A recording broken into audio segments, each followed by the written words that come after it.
मैं डॉक्टर उमेश कुमार शर्मा अपने YouTube channel UK Sharma Hindi classes के माध्यम से आपके समक्ष उपस्थित हुआ हूँ। मैं जिस श्रृंखला को लेकर के आपके समक्ष उपस्थित हुआ हूँ वो नागमती वियोग खंड है। नागमती वियोग खंड जिसे जैसी साहित्य का मुकुटमणि कहा जाता है, इसे पाठ्यक्रम के तौर पर यूजीसी नेट, बीपीएससी, यूपीएससी और देश के लगभग तमाम विश्वविद्यालयों के पीजी पाठ्यक्रमों में सम्मिलित किया गया है। हर विद्यार्थी को जानना चाहिए नागमती वियोग खंड के बारे में। इस कारण जानना चाहिए कि जो वियोग वर्णन की परंपरा हिंदी में रही है उसमें यह एक विशिष्ट प्रयोग है। इसलिए भी प्रयोग है कि इसमें जो नागमती है, नागमती की जो समस्या है और नागमती का जो वियोग वर्णन है, ये परंपरा से एकदम अलग दिखाई पड़ता है। पहली बार एक कवि ने एक रानी को उसकी रानीत्व से मुक्त कराते हुए उसकी वियोग दशा का उल्लेख किया है। और जहाँ पर प्रियतम पति रत्नसेन एक दूसरी स्त्री की प्राप्ति के लिए चला गया है। ऐसा नहीं कि वो 2 टकिए की नौकरी और मेरे लाखों का सावन जाए, ये सवाल नहीं है, बल्कि यहाँ पर जब लौट के वापस आएंगे रत्नसेन तो एक नई स्त्री के साथ आएंगे। इसलिए दोहरी पीड़ा है नागमती की। एक पीड़ा तो प्रियतम से दूर हटने की है और दूसरी बात है कि जब मिलन के दिन आएंगे तो एक नई स्त्री का सामना इसे करना पड़ेगा, एक सौत का इसे सामना करना पड़ेगा। यह पीड़ा है। और रानी का पूरी तरह से रानित्व से मुक्त कराते हुए कवि ने जो वियोग वर्णन किया है फारसी के ऊहात्मक शैली में, वो बड़ा ही ज़बरदस्त है, बड़ा ही शानदार है। 12 मासा शैली में इस वियोग वर्णन को आगे बढ़ाने की कोशिश की गई है और हम यह कह सकते हैं कि 12 मासा शैली का सबसे सफलतम प्रयोग वाला ये काव्य है। यद्यपि इसके पहले विशलदेव रासों में भी 12 मासा शैली का प्रयोग किया गया। राजमती के वियोग वर्णन में जब विशलदेव राजमती को छोड़ करके उड़ीसा चला जाता है वहाँ भी वर्णन है, लेकिन जिस प्रभाव के साथ, जिस शान के साथ, जिस खूबसूरती के साथ, जिस साहित्यिक सौंदर्य के साथ इन्होंने इसका वर्णन किया है, ये अपने आप में अद्भुत है। कवि का लोक ज्ञान यहाँ दिखाई पड़ता है कि प्रत्येक महीने के भीतर में आने वाले जो नक्षत्र है वहाँ नक्षत्र तक की अनुभूतियों को कवि ने महसूस किया है और नागमती पर पड़ने वाले उसके प्रभाव और दुष्प्रभाव को रेखांकित किया है। दरअसल 12 मासा की शुरुआत तो अगले पद से होगी, या तीसरा पद जो आपके सामने है, जिसमें सखियाँ समझाने की कोशिश कर रही है। नागमती जब मरणासन्न अवस्था में है, रत्नसेन के अभाव में, वह प्रियतम को पाना चाहती है, लेकिन कैसे पाए? वो तो पक्षी भी नहीं है कि उड़ जाए, उसके पास तो पंख भी नहीं कि वो प्रियतम के पास चली जाए। इसीलिए उस वियोग दशा को झेलने के लिए अभिशप्त है नायिका। और जो वियोग दशा है जिसमें जो सखियाँ हैं वो धैर्य बंधाती है, उसके भीतर में जिज्ञासा को पैदा करती है, जीने की आकांक्षा को पैदा करती है और जीवन के महत्व को बताती है और नायिका को किसी भी तरह से इस वियोग दशा से उबारने की कोशिश करती है। आइए हम देखें इस वीडियो में आप इस नागमती वियोग खंड के पद संख्या 3 को। हम आपको लिए चलते हैं पद पर। यहाँ जो वर्णन है कि पाठ महादेई हिय नहारू, पाठ महादेई शब्द का प्रयोग किया गया है पटरानी के लिए। दरअसल ये रानी पटरानी है, प्रमुख रानी है रत्नसेन की। रत्नसेन जिस पद्मावती की प्राप्ति के लिए चला गया है नागमती को छोड़कर के, नागमती में किसी भी चीज़ का अभाव नहीं है। वो रानी है, सुंदर है, सब कुछ है, बावजूद इसके जो पुरुष की प्रवृत्ति होती है उसके कारण वो दूसरी स्त्री की तलाश में गया है। पर नागमती उस पीड़ा को झेल रही है। सखियाँ समझा रही है कि हे पटरानी, हृदय में उम्मीदों को जीवित रहने दो।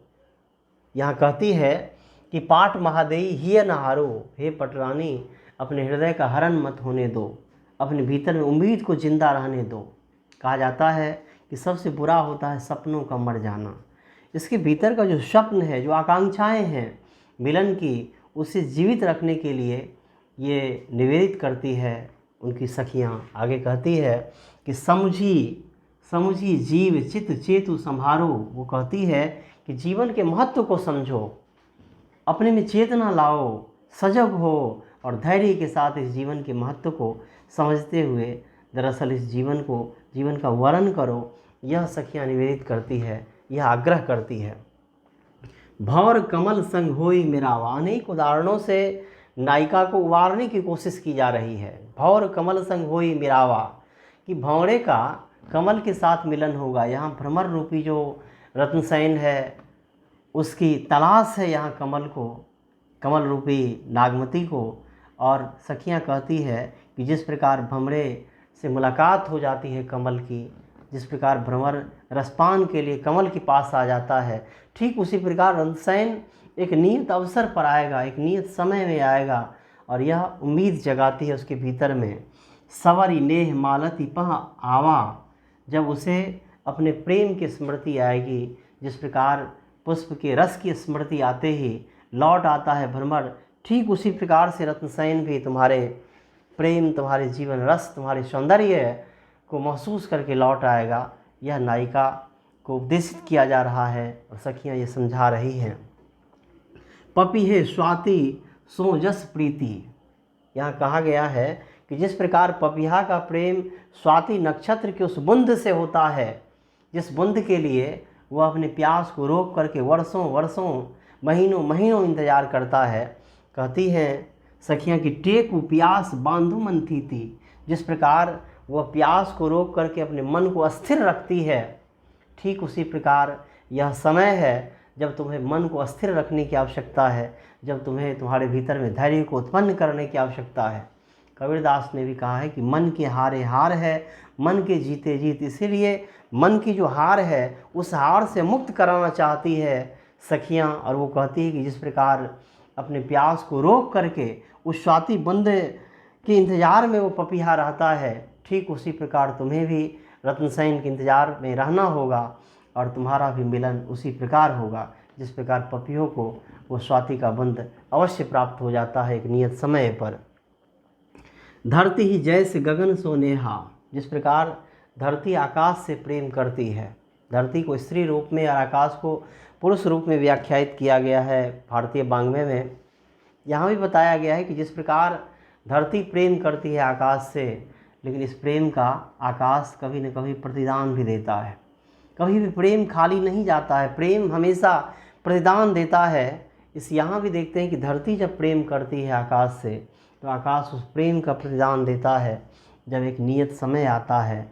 पलट आव वर्षा ऋतु मेहा, धरती की जो प्यास है, जो तृषा है, उस तृषा को, उस प्यास को मिटाने के लिए आकाश वर्षा ऋतु में किस प्रकार से अपने बारिश की बूंदों से उसे तृप्त कर देता है, अपने प्रेम का प्रतिदान दे करके अपने प्रेम को दरअसल वो पुनर्जीवित करता है।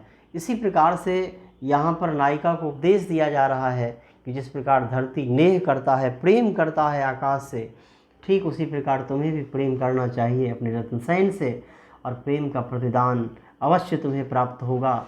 यह धैर्य बंधाती है सखियाँ। पुनि वसंत ऋतु, पुनि वसंत ऋतु आव नवेली, जिस प्रकार से पतझड़ के पश्चात बसंत का आगमन होता है, वियोग के पश्चात उसी प्रकार संयोग का आगमन होगा। नायिका के भीतर में यह उम्मीद जगाने की कोशिश की जा रही है, उसके भीतर में जीने की आकांक्षा को पैदा किया जा रहा है कि पुनि वसंत ऋतु आव नवेली, जब वसंत ऋतु का आगमन होगा इस पेड़ पर भी, इस पौधे पर भी नवीन नवीन कोपलें खिलेंगी, नए फूल लगेंगे, हरियाली आएगी, फिर से इसमें यौवनत्व का आगमन होगा, फिर से मिलन के दौर आएंगे। सो रस सो मधुकर सो बेली, बसंत ऋतु का जब आगमन होगा तो फिर से उसी प्रकार से रस प्लावित हो जाएगी प्रकृति, फिर वही से रस आएगा, फिर वही जो यहाँ वर्णन है कि फिर वो मधुकर लौट करके आएगा, फिर भ्रमर लौट कर आएगा उस पुष्प का रसपान करने के लिए, फिर नए कोफल खिलेंगे, नए फूल लगेंगे। यह उम्मीद जगाई जाती है।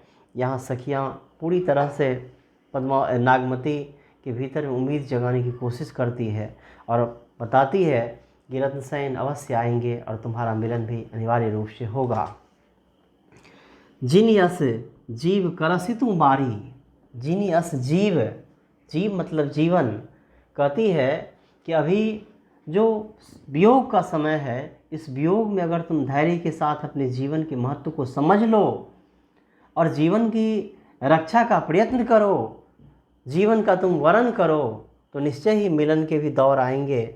यह तरिवर पुनि उठ ही सवारी, जिस प्रकार से बसंत ऋतु में फिर से सज संवर जाता है पेड़ पौधे और प्रकृति। ठीक उसी प्रकार से मिलन का वो जब दौर आएगा, जब रत्नसेन की वापसी होगी, तो फिर यह सूखा हुआ जो वृक्ष है प्रेम का, इसमें फिर से हरियाली आएगी, फिर से नवीन कोमल प्रस्फुटित होंगे, फिर से नए फूल खिलेंगे। यह तरीवर, यह वृक्ष पुनि उठे ही सवारी, यह फिर से संवर जाएगा, फिर से सज जाएगा। 10 दिन बिनु जल सूखी विधनसा। 10 दिन अगर बारिश नहीं हो तो तालाब सूख जाते हैं, कुएं सूख जाते हैं।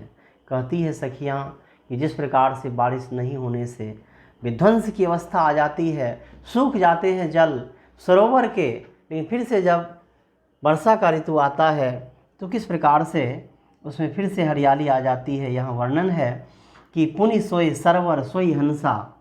लेकिन बारिश के ऋतु में फिर सरोवर आप्लावित हो जाता है जल से, फिर उसमें हंस का आगमन होता है, फिर से उसमें सौंदर्य लौट आता है, फिर से उसमें सरोवर होने के सारे धर्म, सारे गुण आ जाते हैं। इसी प्रकार से यहाँ उपदेश दिया जा रहा है, बताया जा रहा है कि जिस प्रकार से रत्नसेन के जाने से यह प्रेम रूपी तालाब पूरी तरह से सूख गया है, यह प्रेम रूपी वृक्ष पूरी तरह से पतझड़ की अवस्था में आ गया है। उनके आने के बाद मिलन की जब अवस्था आएगी, फिर से जीवन की हरियाली लौटेगी, नया सौंदर्य लौटेगा।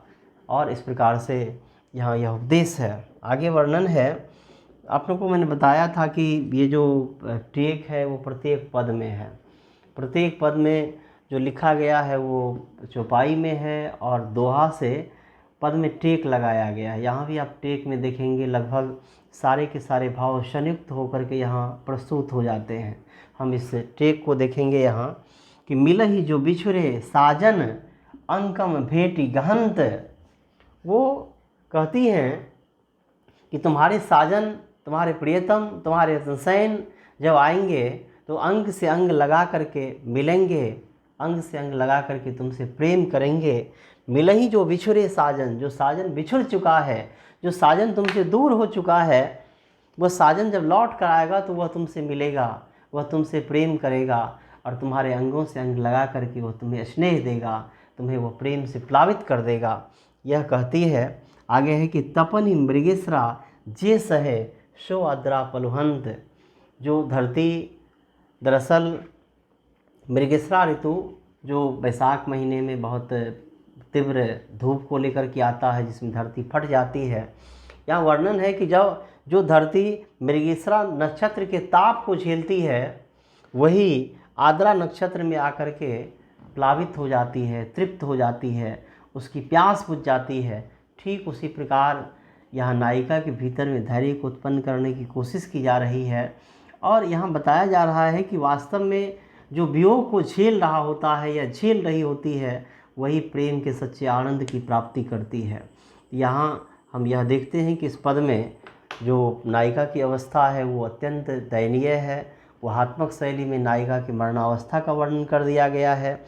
व्याख्या की दृष्टि से देखें तो संदर्भ और प्रसंग आपको पता होगा कि इसमें जो संदर्भ लिया गया है, ये संदर्भ मलिक मोहम्मद जैसी के प्रमुख ग्रंथ पद्मावत की नागमती वियोग खंड से है। जो नागमती वियोग खंड है उसका 29वां खंड है। उसके बाद अगर प्रसंग की बात करें तो रत्नसेन के जाने के बाद जो अवस्था हुई है, यहाँ नागमती की, रानी नागमती की, उसके दशा का वर्णन किया गया है। पद में जो व्याख्या था उसे आपने देखा ही। इसके वैशिष्ट की बात करें तो इसमें अनेक अलंकारों के प्रयोग किए गए हैं।